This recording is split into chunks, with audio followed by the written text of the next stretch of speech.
Jennifer Vega le saluda y le da la más cordial bienvenida a este conversatorio sobre el Día Mundial del Agua. Hoy contamos con un grupo de panelistas que nos hablarán sobre el estado del agua en el país. Pues a pesar de que Costa Rica cuenta con un alto porcentaje de acceso a agua potable, este líquido también escasea, sobre todo en época seca. Y de inmediato vamos a presentar a las personas que nos acompañan el día de hoy. Iniciamos con don Eric Bogantes Cabezas, gerente general de Acueductos y Alcantarillados. También nos acompaña don Rolando Marín, gestor comunitario de agua y representante de los acueductos comunales de nuestro país. Seguimos con Lil Soto. Ella es ambientalista y responsable de estrategia país de la Fundación Avina en Costa Rica. Y por último, pero no menos importante, nos acompaña don José Miguel Celedón. Él es director nacional de aguas del MINAE. Muchas gracias a todos por acompañarnos. Vamos a comenzar de inmediato con el tema que nos mantiene hoy acá en este momento, y es que, bueno, comenzamos con la discusión del tema del agua. Justamente este año el tema son las aguas subterráneas. ¿Qué tan importante son estas aguas? Comenzamos con doña Lee. Buenas, un saludo a toda la teleaudiencia y gracias al SINAC por invitarnos a celebrar esta importante fecha, porque realmente tenemos que unir esfuerzos para asegurar este vital recurso para las futuras generaciones. La vida de una persona sería muy distinta o es muy distinta cuando en la mañana se levanta y tiene el agua en su casa que cuando tiene que salir a recogerla. Tal vez a veces hay comunidades o incluso países en donde una gran cantidad de personas tiene que salir y caminar hasta 30 minutos a veces para ir a conseguir agua que ni siquiera es de calidad potable.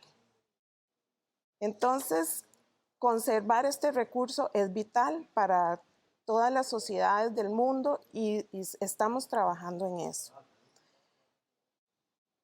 El agua en el planeta, uno la ve y le parece que es muy abundante, pero resulta que apenas un pequeño porcentaje es el agua dulce, a la cual accedemos para satisfacer las necesidades de los seres humanos.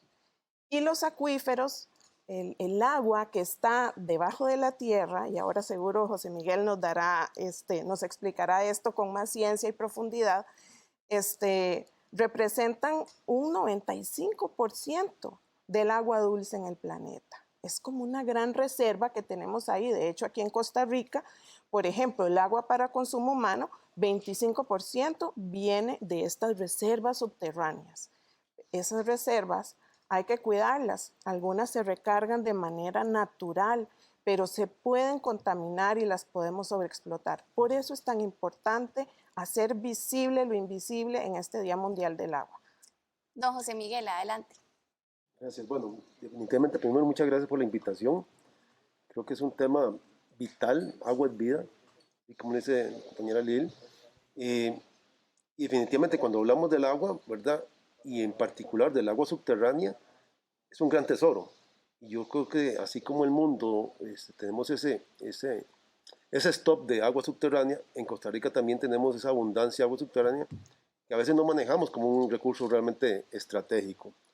El agua subterránea hoy día en Costa Rica, más o menos el 10% es el que se está aprovechando, y uno pensaría que es poco con respecto al potencial que tenemos. Más sin embargo, el mal uso de estas aguas es mayor. Vemos que el agua subterránea es un recurso que, haciendo hincapié al lema del Día Mundial de hacerlas visibles, es un recurso muy difícil de tener conocimiento sobre él, del comportamiento, de la disponibilidad misma, de su dinámica, y muy vulnerable a las contaminaciones, ¿verdad? Por el uso del suelo, por el mal uso del suelo. Entonces, de alguna forma es un recurso muy rico, pero que está expuesto mucho a actividades antrópicas humanas para su contaminación y pérdida. Entonces, la comparación de un 10% de lo que usamos concesionadamente a nivel nacional puede ser, digamos, un número real de lo que estamos desperdiciando por contaminación, tanto natural que la hay, como antrópica. Entonces yo creo que es un momento para reflexionar en este Día Mundial del Agua, donde el agua se visualice, ¿verdad? Y realmente se le dé un valor agregado para efectos de tenerlo como un elemento estratégico para el desarrollo del país. Don Rolando, tal vez la importancia, ¿verdad?, para ustedes como representantes de estos acueductos comunales en nuestro país, las aguas subterráneas. Sí, sí, un saludo, muchas gracias. En efecto, el hecho de tener este lema tan impactante, hacer visible lo invisible, pues da a pensar verdaderamente que en general en el país, a pesar de que somos un país muy bien dotado en recurso hídrico, el agua sigue siendo un recurso poco apreciado, lamentablemente, por los diferentes sectores. Y en este caso podemos decir que es hasta invisibilizado. Se aprecia muchas veces más el servicio, no sé, de cable o de telefonía celular u electricidad que el mismo servicio del agua. Y eso se ve, por ejemplo, en el tema de tarifas, cuando hoy en día el servicio del agua es uno de los más baratos de todos los servicios públicos que tenemos en el país.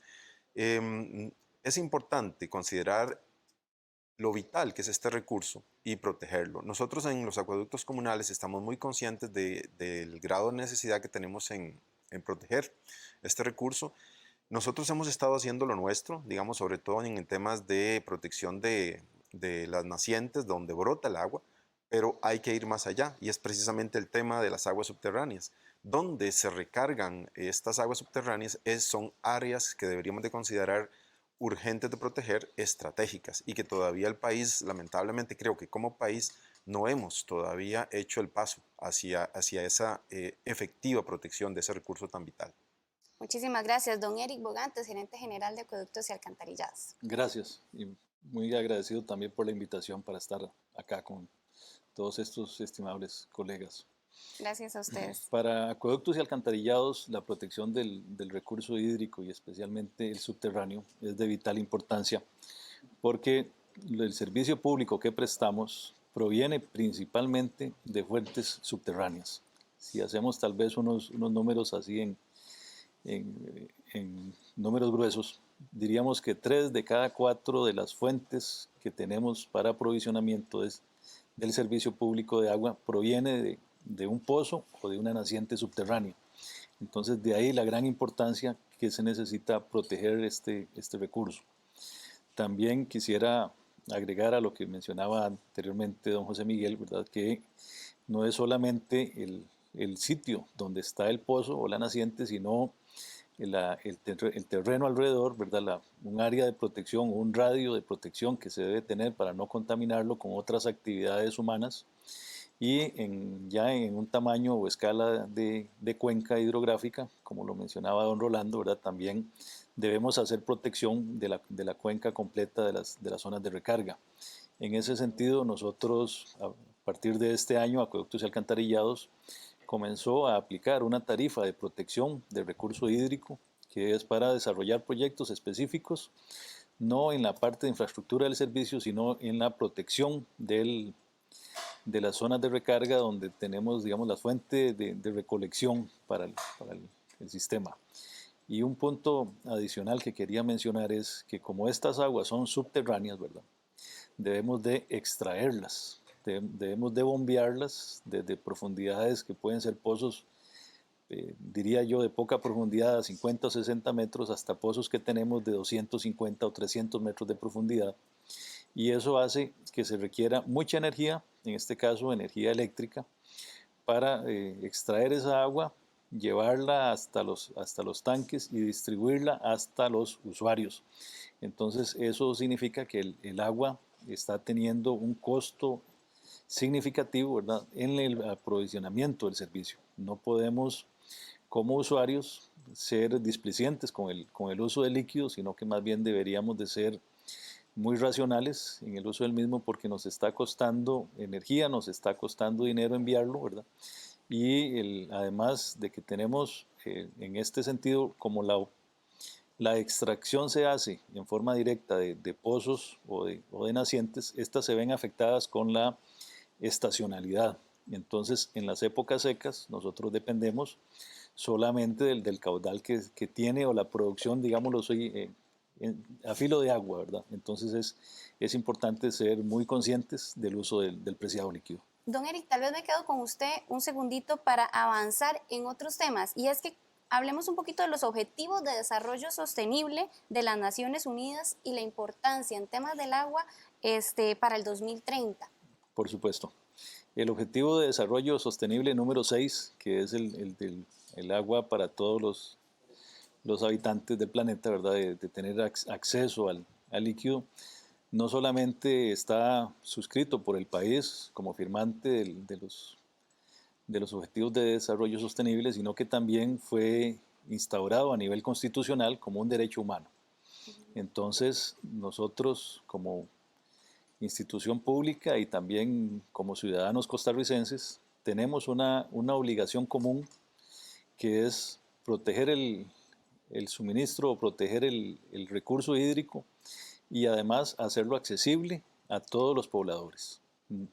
Doña Lil, ¿se estarán cumpliendo estos objetivos? ¿Cómo va Costa Rica en ese cumplimiento? Costa Rica ha avanzado muy bien, está avanzando bien, pero todavía hay trabajo que hacer porque lo que cuesta más es la última milla. Ese porcentaje de la población que todavía hoy tienen que salir de su casa a ir a procurar alguna fuente de agua para abastecer sus necesidades básicas. A nivel mundial, hay entre UNICEF y la Organización Mundial de la Salud monitorean este objetivo 6 que nos mencionaba don Eric. Y sacaron un informe el año pasado diciendo que a la velocidad que vamos a llegar apenas a lograr que un 80% de la población tenga acceso a agua gestionada de forma segura. Entonces, ellos dicen que hay que cuatriplicar el esfuerzo de la humanidad, porque lo que plantea este objetivo es que ninguna persona se quede atrás, porque este es un derecho humano fundamental del cual depende la realización de los demás derechos humanos, según las propias Naciones Unidas nos han indicado. Entonces, sí, hay que redoblar esfuerzos, hay que cuatriplicar esfuerzos, como dicen ellos, para alcanzar esa universalización del acceso al agua. Y en el caso de Costa Rica, tenemos todavía, según el Laboratorio Nacional de Aguas, aproximadamente un 6% de la población del país que hoy no accede a agua de calidad potable. Entonces, hay que trabajar en eso, en ese porcentaje de la población y en la población que todavía tiene que salir de su casa a conseguir el preciado líquido.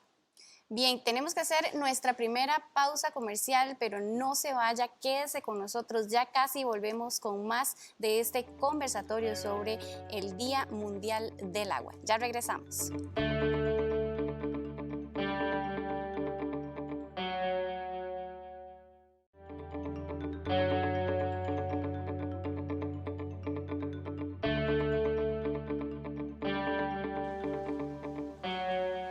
Hola, muchas gracias por continuar con nosotros. Seguimos en este conversatorio especial del Día Mundial del Agua y vamos a retomar el tema que estábamos hablando antes de corte con don José Miguel Celedón, director nacional de aguas de MINAE.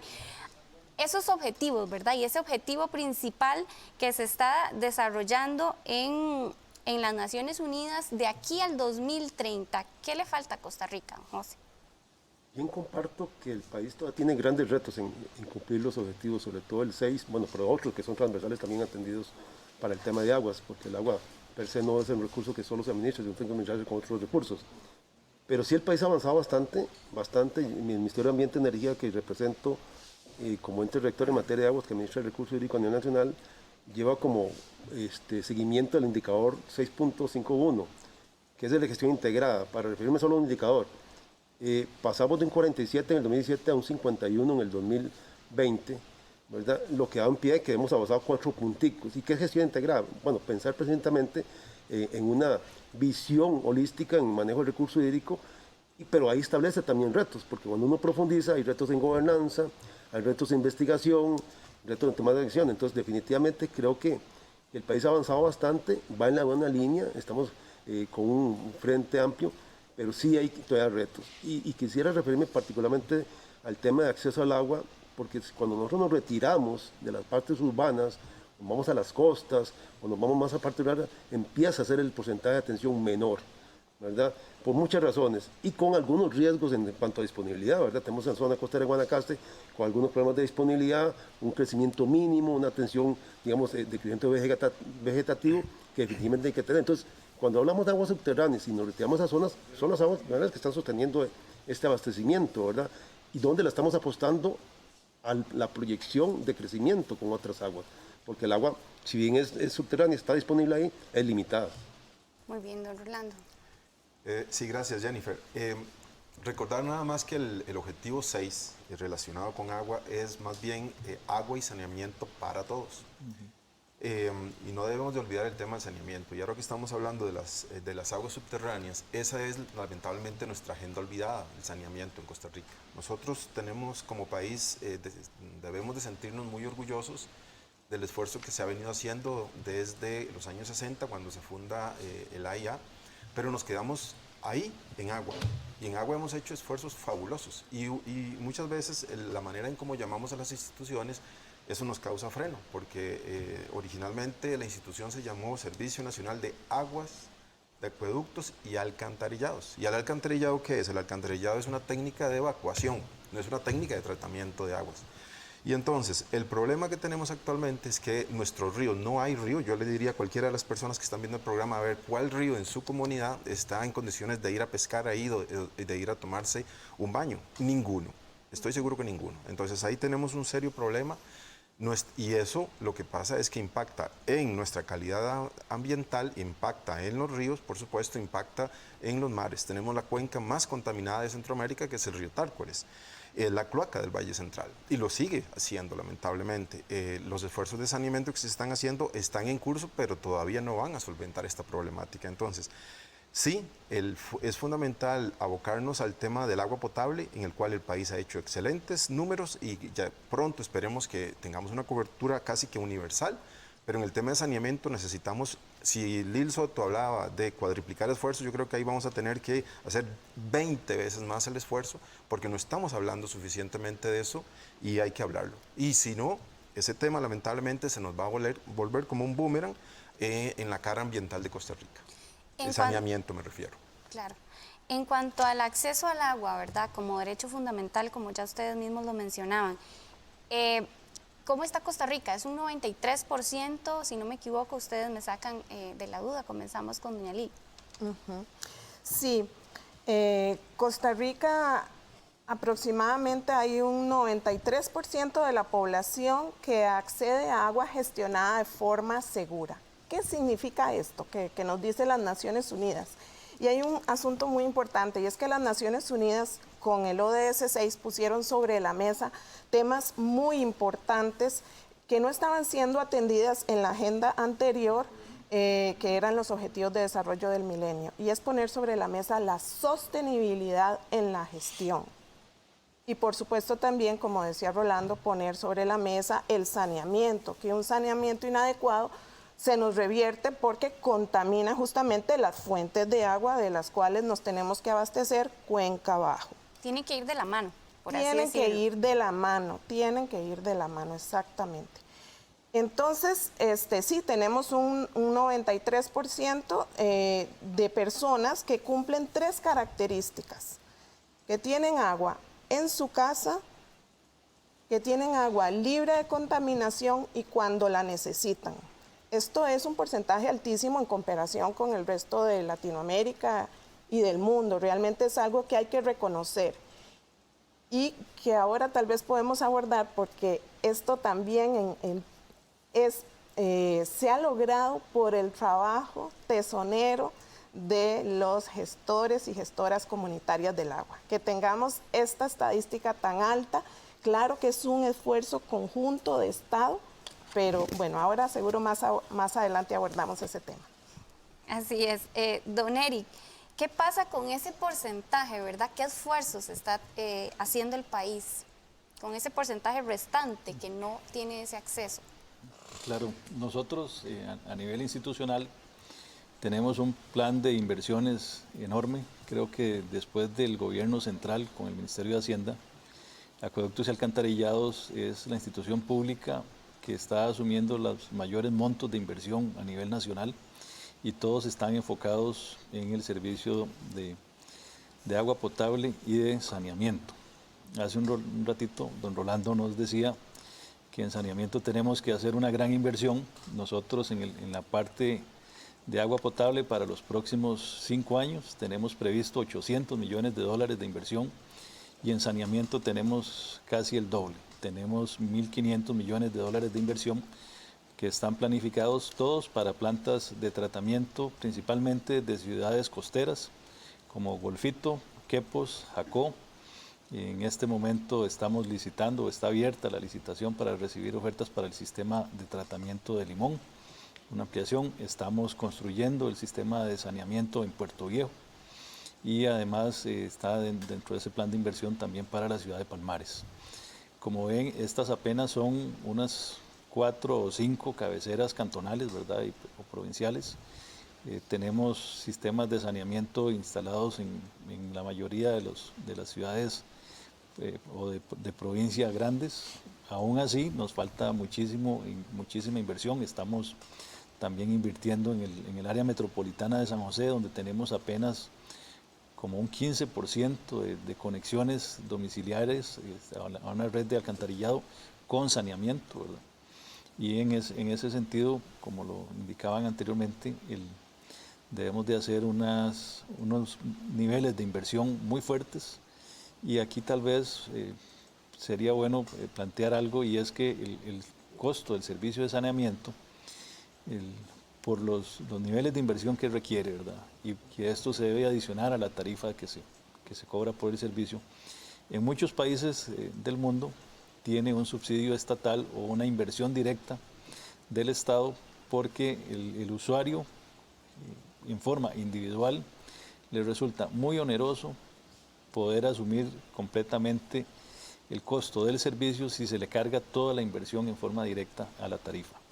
Eso es una consideración que deberíamos de tener a nivel general, ¿verdad? Y discutirlo tal vez con las autoridades públicas y también con las autoridades de regulación de los precios de los servicios públicos, porque no es tan sencillo, ¿verdad?, imaginarnos estos millones de dólares de inversión y que todo tenga que serle cobrado a los usuarios en forma directa. Ahora, siempre en este tema, pero tal vez para don Rolando y para don José, específicamente, ¿cuáles son los principales problemas que se están enfrentando estos entes que distribuyen esta agua, las ASAAS y el AIA? ¿Cuáles son como esos retos a los que se están enfrentando mayormente, don José?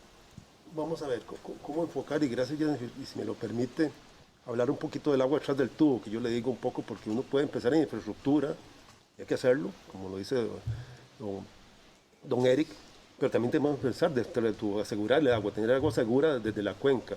Entonces ahí también hay que hacer mucha inversión, y mucha inversión efectiva, y inversión política, digo yo, de tomar acciones, e inversión financiera. Costa Rica cobra un canon hace muchos años por aprovechamiento de aguas y por vertir a todos los usuarios en la cuenca, que tiene la obligación del Ministerio de devolverlo a la cuenca en esas acciones de prevención, de protección. Con los recortes presupuestarios que hace hoy día la Asamblea Legislativa en consulta, tenemos más o menos unos 2.600 millones de colones sin invertir. Y ahora que hablaba del tema de ASAAS, por ejemplo, y el tema de saneamiento, que es vital, de inversión en agricultura, pero para proteger el recurso hídrico, ¿verdad?, se está dejando de invertir cualquier cantidad de eso, porque el canon parte de un hecho de que hay que trasladarlo a los operadores. Y las ASAAS, que son entes más pequeños, que han crecido un montón en cobertura, rondan el 27% de la población, nada pequeño, más de la cuarta parte de la población, se le da acceso a esos recursos. Pero ¿qué ha pasado? Se hace todo el proceso, se acompaña, le ganan concurso, y en la Asamblea no se aprueba el presupuesto de recursos específicos para el tema. Entonces no podemos avanzar teniendo recursos específicos propios que pagan los mismos usuarios para revertir en el manejo de los problemas y no lo dejen gastar. No es un impuesto, es un canon. Entonces yo creo que hay que avanzar realmente con voluntad política e inversiones efectivas, tanto en infraestructura como detrás del tubo en la parte de la cuenca.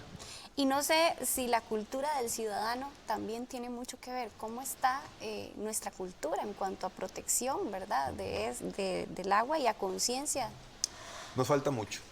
Todavía considero que el agua no es considerado por nuestra población como un bien estratégico, como un recurso estratégico, se menosprecia enormemente. El hecho de que el país haya hecho un esfuerzo tan grande por dotar de agua intradomiciliaria, o sea, agua en la casa, a casi 93% de la población, que eso muy pocos países lo puedan decir, hace que entonces la gente considere que eso es como tener el cable o tener el teléfono, ya, hoy en día, y entonces no se aprecia. Sin embargo, el esfuerzo, y como decía José Miguel, el esfuerzo que hay para llevar agua, el esfuerzo que hay detrás del tubo, es increíble. Los que estamos en esta mesa sabemos el esfuerzo que significa llevar agua a las casas, pero eso, como es invisible, y es precisamente el tema de las aguas subterráneas, usted ve la red eléctrica, usted ve las parabólicas, usted ve torres de transmisión, pero usted no ve los sistemas de agua. Son invisibles, vienen enterrados. Y esa invisibilidad hace que lamentablemente no se aprecie por el valor que tiene, sinceramente. Muy bien, vamos a una nueva pausa comercial, ya casi regresamos.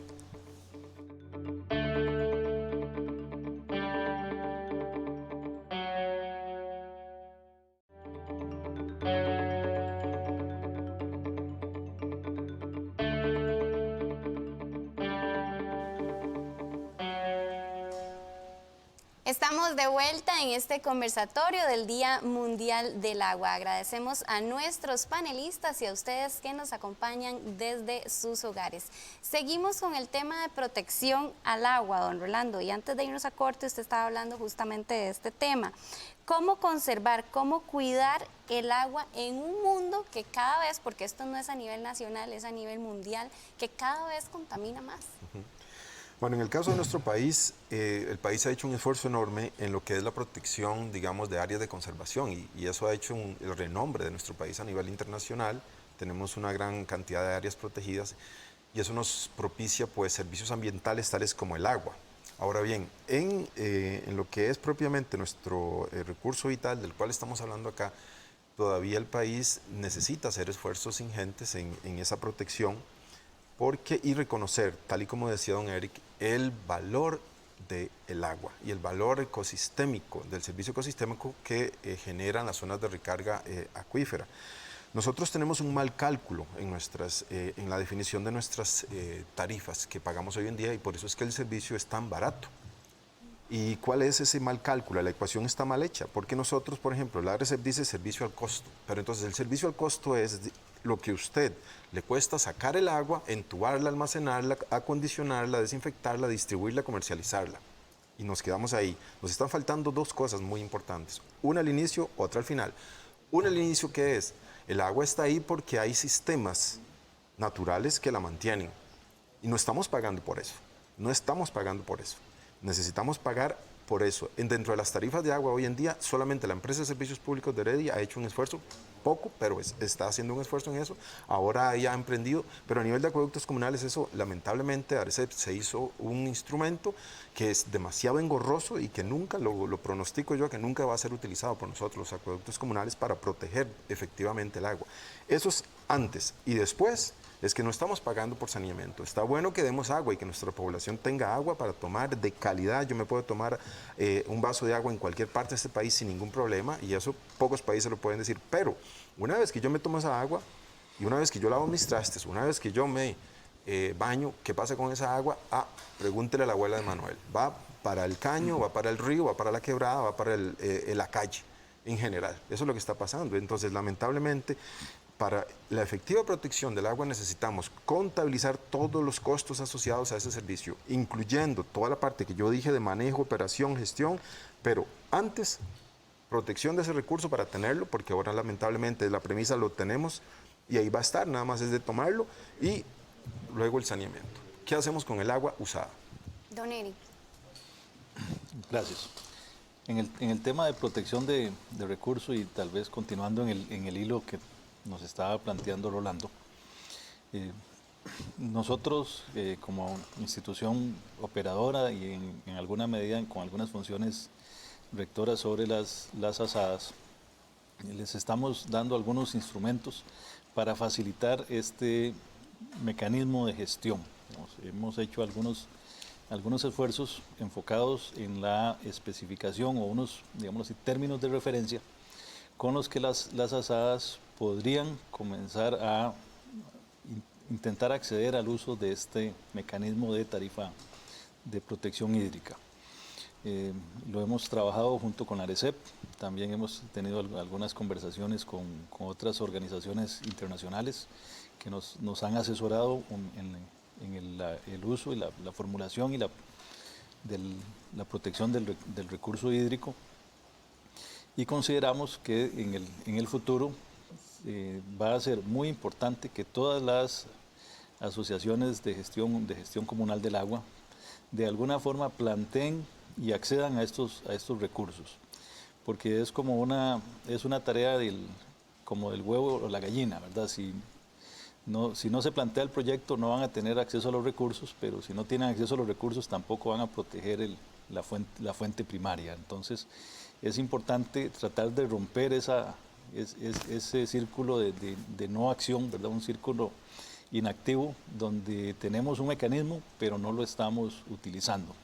Entendemos que tal vez por el tamaño de las asociaciones, muchas no tienen el nivel de especialización o muchas no tienen el personal suficiente para hacer esta tarea.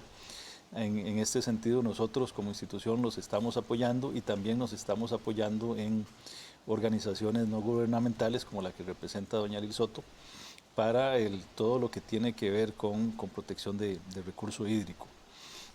La parte de operador, que es a veces tal vez como lo más visible o lo más inmediato, ¿verdad? Nos consume a veces más tiempo o más esfuerzos y recursos del que uno quisiera y pierde de vista que también el panorama es mucho más amplio y más complejo, ¿verdad? No solo en la parte técnica, sino mucho en la parte ambiental y sociopolítica, ¿verdad? del recurso. Don José Miguel, y es que también el cuidar el recurso va a evitar que el líquido escasee, sobre todo en época seca, que es cuando vemos más personas quejarse de que me quitaron el agua y no sabía. Claro, definitivamente. Y aquí quisiera poner un tema en este tema de escasez y competencia y conflictos por el uso de acceso al agua, y poner también el tema de la seguridad alimentaria. Nosotros estamos viendo de hace ya unos años para acá, casi 2014 para acá, en las partes altas de Naranjo, Trascero, Cartago, donde ya hay una competencia por el acceso al agua para riego, para agricultura, etcétera, con el consumo humano también. Y son donde están las fuentes, digamos, más pequeñas, en las partes altas, ¿verdad? Entonces, eso implica hacer esfuerzos de tecnología, esfuerzos de priorización, esfuerzos de demarcación para efectos de acceso al agua a todos, ¿verdad? Hoy día el Ministerio de Ambiente y Energía tiene desde agosto trabajando una nueva política de aguas y su plan de gestión. Esa política queremos contemplar esos retos y oportunidades que el país al 2050, estamos planteando una política que sea con una visión de largo plazo, con retos grandes que el país se tiene, ¿verdad? Para todas estas oportunidades, porque definitivamente lo hemos encontrado y coordinado mucho con el AYA, el tema de acceso al agua en las partes altas de aquí, de Vázquez de Coronado o la parte de Moravia o el mismo Cartago, porque hay competencia por el acceso y sobre todo en la época seca, ¿verdad? Pero cómo hacer también para que el agricultor tenga agua. Entonces hay que apostar a tecnología, a embalses, cosecha lluvia, otros elementos que podrían ir complementando estas necesidades. Doña Lee, adelante.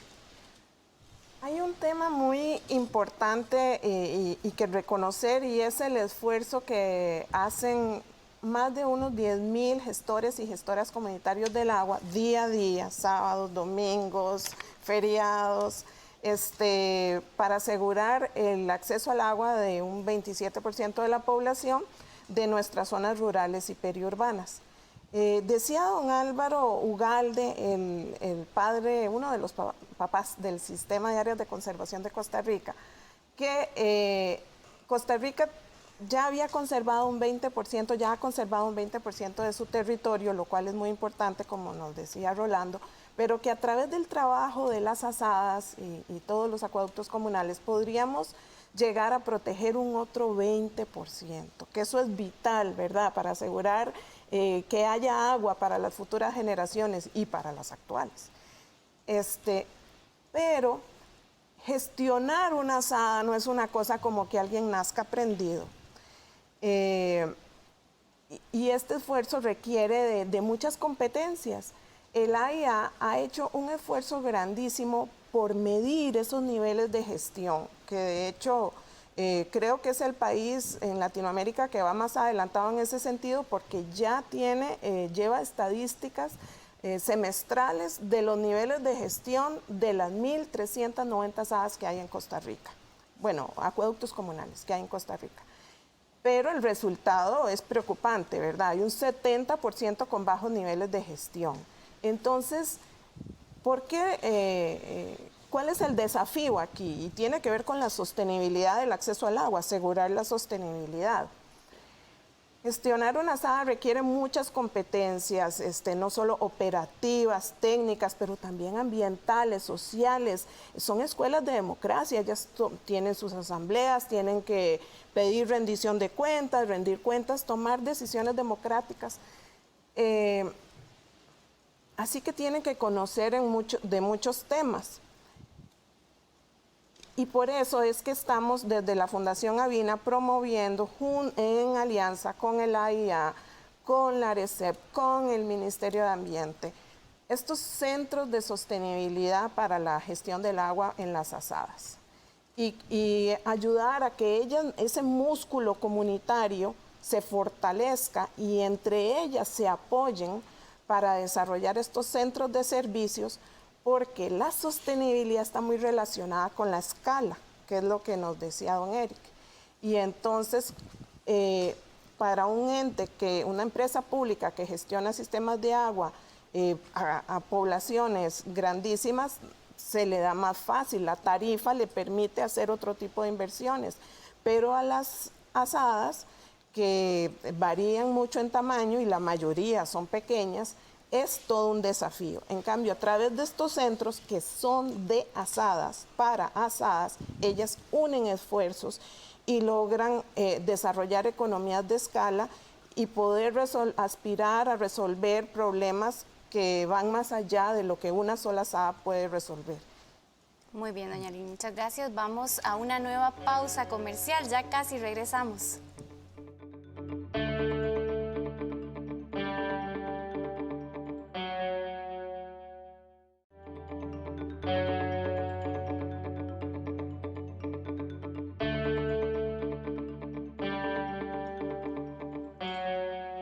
Gracias por continuar con nosotros. Volvemos con el tema del Día Mundial del Agua que se conmemora justamente hoy y vamos a tocar ahorita el tema de don José Miguel con respecto al Mecanismo Nacional de Gobernanza del Agua. ¿Qué es exactamente y cuáles han sido sus principales logros hasta la fecha? Bueno, el mecanismo de gobernanza atiende parcialmente una de las grandes debilidades que tiene el país, que es el tema de gobernanza y el tema de participación. A falta de una ley moderna, porque la ley de 1942, donde el tema participación, protección, no es un tema del 42, el Ministerio de Ambiente y Energía emitió un decreto en 2018 que le faculta hacer una serie de talleres, de trabajos locales, regionales, con la gente, con los actores. Hemos tenido ya 4 años de trabajo en eso. De hecho, la política y el plan nacional que lo mencionaba, lo hemos montado en esa plataforma para construirlo con ellos, tanto de la línea base como la devolución de lo que es el borrador de política, que recién terminamos. Hemos hecho 10 talleres regionales, 2 talleres nacionales, ¿verdad? En ese mecanismo. Entonces, ese va a ser un logro más y creo que el hito de este mecanismo, el sacar esa política construida con todos, y la hemos construido así porque eso da sostenibilidad en el largo plazo. Tiene que trascender gobiernos. Entonces, las bases tienen que ser muy fuertes para poder trascender gobierno. Entonces, también hemos logrado en Guanacaste particularmente un plan de abastecimiento de agua 2030, que en 2019 se aprobó, se construyó con ellos. Entonces, ya hay un plan regional en el tema de atención de todos los del sector agua en Guanacaste. Y ahorita estamos comenzamos a final de este mes, con un plan de manejo de cuenca del Terra, con fondos franceses también que sale de parte del mecanismo. Entonces, es como la forma de buscar la participación y la construcción local, de necesidades locales, pues es diferente a las necesidades locales que las regionales y las nacionales. Entonces, buscar eso para lograrlo. Obviamente eso no atiende totalmente a la situación, hay que modificar la ley, eso es claro, pero es una forma de avanzar hacia eso. Otro tema es la extracción de agua de áreas silvestres protegidas. ¿Ya se cuenta con ese aval que sería nuevo en el país, don Eric? Sí, existe recientemente aprobado el año anterior una ley que ya faculta la utilización de agua a partir de fuentes que se instalan o que estarían dentro de zonas silvestres protegidas. Es un mecanismo muy nuevo, innovador, todavía no tenemos ningún caso de estos, pero ya estamos pensando en utilizarlo por lo menos en un par de casos críticos donde ya las fuentes disponibles se nos están agotando o han venido mermando con el cambio climático y necesitamos buscar fuentes más frescas, digámoslo así, con mayor disponibilidad de agua. Y las áreas silvestres protegidas vienen a ser un mecanismo muy, muy viable, muy interesante. Nos va a consumir o nos va a requerir esfuerzos de parte de todas las instituciones involucradas, el SINAC, el MINAE, acueductos y alcantarillados, o asadas en algunos casos donde correspondería, porque al ser un mecanismo que no se ha utilizado antes, vamos a tener que trabajar todos en conjunto, ¿verdad?, para lograr pasar todos los requisitos que nos exige esta ley y poder de alguna forma completar esa tarea, ¿verdad?, que es poder utilizar agua de fuentes que están en zonas silvestres protegidas en una forma responsable, sostenible, ¿verdad?, y con el mínimo impacto en el sitio, porque ahí estaríamos haciendo uso de lo que nos mencionaba don Rolando hace un rato, ¿verdad?, de servicios ambientales dentro de zonas silvestres protegidas. Don José. Nomás para complementar lo que Sí, decía claro, Eric, adelante. de alguna forma esta necesidad está tocando fronteras, ¿verdad? La necesidad de agua. El uso de tierra urbana, la parte agrícola y ahora la parte de áreas silvestres protegidas. Aquí aclarar que es para consumo humano. O sea, la ley solo permite consumo humano, ningún uso más, ¿verdad? Y que además es en el caso de excepción, no la norma. Pues la ley habla y su reglamento, una coordinación muy estrecha entre el AIA, el Ministerio de Ambiente y Energía, y ahí el Ministerio de Ambiente, el SINAC, CETENA y nosotros, para poder alcanzar eso bajo un procedimiento. Entonces, parte de una necesidad insolayable y una declaración de necesidad del ministro o ministra de su turno para iniciar el proceso. O sea, no vamos a aclarar desde el punto de vista, es tomar agua para consumo humano cuando hay una necesidad, no hay otra fuente alternativa. Y hay comunidades que están al área a la orilla, un área de protegida y no tienen agua, ¿verdad? Entonces, parte de eso que quería aclarar nada más. Perfecto, muchas gracias. ¿Por qué es importante que haya participación ciudadana en cuanto a leyes, políticas, reglamentos relacionados a lo que es la gestión del agua? Tal vez aquí doña Lil y don Rolando nos pueden ayudar. Adelante. Claro que sí. Las leyes deben responder a la sociedad, a lo que está pasando, a la realidad, como nos decía y nos recordaba ahora José Miguel, que la ley de agua en este momento es de 1942, incluso anterior a la Constitución Política. Y les voy a poner un ejemplo muy sencillo de lo importante que debe ser la participación, porque si no se provoca esa participación, entonces puede ser que las leyes y los marcos legales no respondan a esa realidad que tenemos en el terreno, no respondan adecuadamente. Entonces, por ejemplo, ahora en este mes que también celebramos el Día Internacional de la Mujer, les voy a comentar un asunto que hemos estado analizando y viendo a ver cómo resolver. En Costa Rica tenemos una ley que le exige a las juntas directivas de las asociaciones, en este caso las asadas, que deben tener paridad de género. Por otro lado, por reglamento está establecido que para que una persona sea elegible en una junta directiva de una asada, debe ser dueño de la propiedad. Y resulta que en Costa Rica la mayor cantidad o sea, las propiedades, las viviendas, en un mayor porcentaje están en manos de hombres. Entonces nos dicen en las asadas, vean, es que realmente tenemos esa limitante, no es tan fácil lograr esa paridad cuando no son tantas las mujeres elegibles en nuestras comunidades para formar parte de las juntas directivas. Entonces, hay que poner a conversar eso, esa contradicción y resolver el asunto, porque tenemos dos instrumentos de marcos legales que se contradicen y no permiten esa participación equitativa en juntas directivas. Y tener el punto de vista de las mujeres en la gestión del agua es importantísimo, porque las mujeres somos de las más afectadas en temas de gestión del agua. Perfecto, muchas gracias, don Rolando. Sí, muchas gracias, Jennifer. Vamos a ver, el tema de la gestión comunitaria del agua, porque eso es lo que estamos hablando acá, Es un tema muy importante y no es único de nuestro país. En todo el mundo, donde existen deficiencias institucionales, donde el agua no la pueden dar ni actores privados ni actores públicos, ahí entran las comunidades. En el caso de Costa Rica, casi 30% de nuestra población es abastecida por acueductos comunales, como a mí me encanta decirles, porque verdaderamente es el concepto que visibiliza lo que nosotros somos, y no asadas, que es una palabra que totalmente invisibiliza a la gestión comunitaria del agua, lamentablemente en este país. Pero hablando de normativa, es el nombre pues, que se les dio a estas organizaciones desde los años 90. Ahora bien, uniendo gestión comunitaria del agua, actor fundamental, con sus propias particularidades diferentes de los otros 3 operadores de agua que existen en el país. Los acueductos comunales es importante que destaquemos que son entidades con un fuerte aporte democrático, que son asociaciones de derecho privado, no somos entidades públicas y no somos funcionarios públicos. Nosotros somos ciudadanos de a pie, que estamos haciendo lo que los funcionarios públicos o entes privados deberían estar haciendo.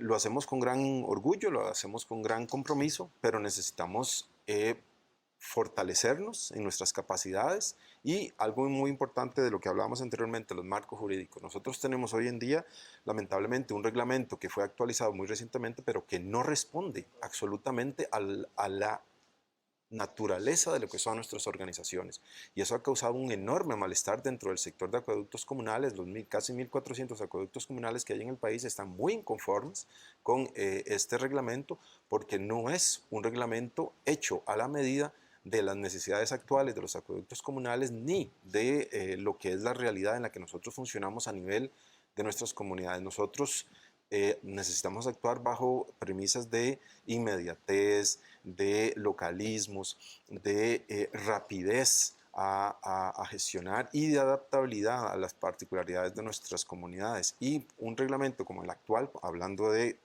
reformas a normativas, no se adapta, no está pensado para los próximos 10, 20 años de nuestros acueductos comunales. Así es que necesitamos trabajar ahí más fuertemente de la mano con AIA y con otras instituciones, entidades no gubernamentales, para precisamente adaptar el marco jurídico a la realidad y no a imperativos burocráticos en los cuales nosotros necesitamos vernos reflejados verdaderamente en nuestra gestión comunitaria del agua.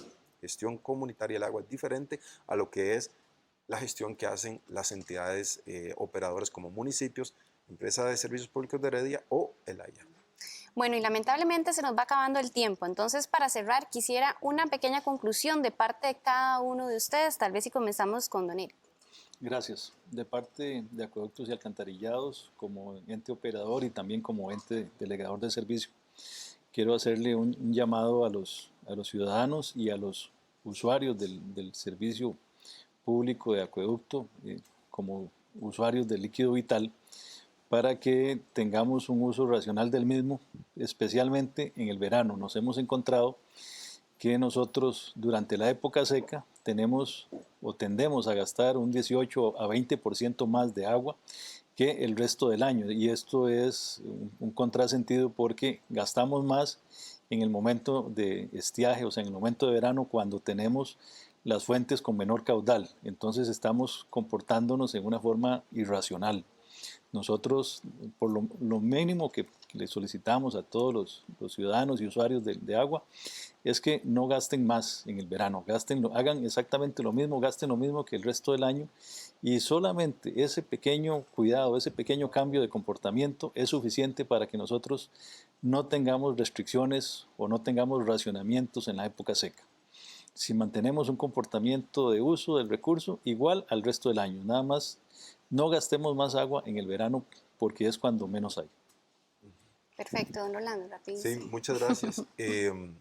Precisamente, totalmente de acuerdo con don Eric en el sentido de ese pensamiento de uso racional del agua, pero también de visibilizar los esfuerzos que hay detrás del tubo. El agua no viene de la pared, el agua viene de los sistemas naturales, que hay que traerlos con gran esfuerzo. Y ahí pues es importante que también la población considere el esfuerzo que hay y que hacen nuestras organizaciones las entidades públicas, pero también los acueductos comunales del sector donde yo vengo para precisamente dar ese servicio en calidad y cantidad a toda la población. Así es que junto con visibilizar la importancia del recurso agua, también visibilizar los aportes que hacen las comunidades en la gestión comunitaria del agua al 30% de la población de este país. Doña Lee. Cada persona es mucho lo que puede hacer por la protección del recurso hídrico y para asegurarlo a las futuras generaciones, a sus nietos, a sus bisnietos y a los que todavía no llegaremos a ver. Vean, incendios forestales, es triste como en semanas pasadas hemos tenido tanta afectación en Guanacaste, se hacen muchos esfuerzos por conservar la naturaleza para que en un incendio perdamos todo ese esfuerzo, la contaminación, dueños de porquerizas, lecherías, toda la industria. Tenemos que ser bien conscientes que no sea una ley la que venga o un inspector que nos venga a regular. No, pensemos en nuestros nietos y en la gente que está cuenca abajo. Y por supuesto, enfatizar en el uso racional del agua. Muchas gracias. Yo quisiera aprovechar este ratico para mandar un mensaje tal vez a la parte, digamos, política futura de este país, y comparto mucho lo que decía Rolando, el fortalecimiento de las hadas. O sea, no podemos gestionar todo esto que hablamos y mejorar si tenemos una ley del 42, no podemos. O sea, los retos de oportunidad no lo permite la ley. Una ley que está con 600,000 habitantes, un país de café, un turismo incipiente, hoy es todo lo contrario, ¿verdad? Entonces no podemos, tenemos que reformar la ley, insistir en eso. Y otra, que permitan el gasto. O sea, yo insisto mucho, hay recursos que tienen que devolverse a la cuenca para tratar esa agua detrás del tubo, que están los recursos, que pagan los usuarios de la cuenca. Los políticos tienen que dejarnos invertir esos recursos. Ese mensaje para mí es el más importante, más allá que las comunidades están esperando esa reversión de recursos para proteger recursos. Don José Miguel, no es permitir el gasto, es permitir la inversión. Totalmente, es una inversión que se está dejando de hacer y enorme. Muy bien, les agradezco muchísimo a los 4 panelistas que nos han acompañado el día de hoy. Hemos llegado al final de este programa especial. Agradecemos también a todas las personas que lo observaron desde sus casas y los invitamos a que vean la reprogramación a las 9 de la noche acá por 13 Costa Rica Televisión y por supuesto que en Radio Nacional por 101.5 a las 8 de la noche. Muchas gracias.